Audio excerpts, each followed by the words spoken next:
ದಸರಾ ನಮ್ಮಿಂದ ಏನು ಶುರು ಆಗಿದೆ ಅಂತಲ್ಲ, ಬಹಳ ದೊಡ್ಡ ಇತಿಹಾಸ ಇದೆ.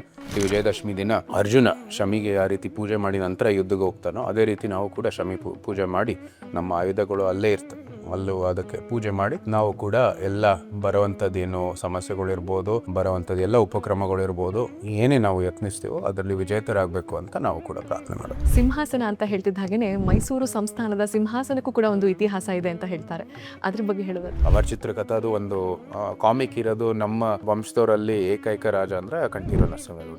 ಸರ್, ಚಾಮುಂಡಿ ಬೆಟ್ಟ ಅಥವಾ ಚಾಮುಂಡೇಶ್ವರಿ ದೇವಸ್ಥಾನ ಮೈಸೂರು ಸಂಸ್ಥಾನದ ಪ್ರಕಾರ ಹೇಳೋದಾದ್ರೆ ಯಾರಿಗೆ ಸೇರಿತ್ತು?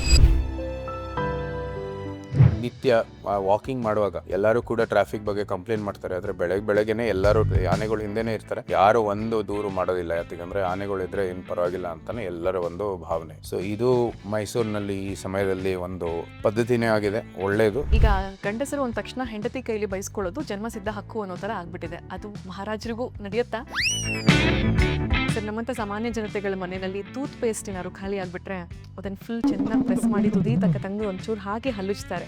ಮಹಾರಾಜರು ಈ ಥರ ಎಲ್ಲ ಮಾಡ್ತಾರ? ಆನ್ಲೈನ್ ಶಾಪಿಂಗ್ ಮಾಡೋದುಂಟ ಅಂತ, ಮಕ್ಕಳಿಗೆ ಹೋಮ್ವರ್ಕ್ ಮಾಡಿಸೋದು, ಪಾಲಿಟಿಕ್ಸಾ ಅಥವಾ ರಾಜ ಪದವಿನ ಅಂತ?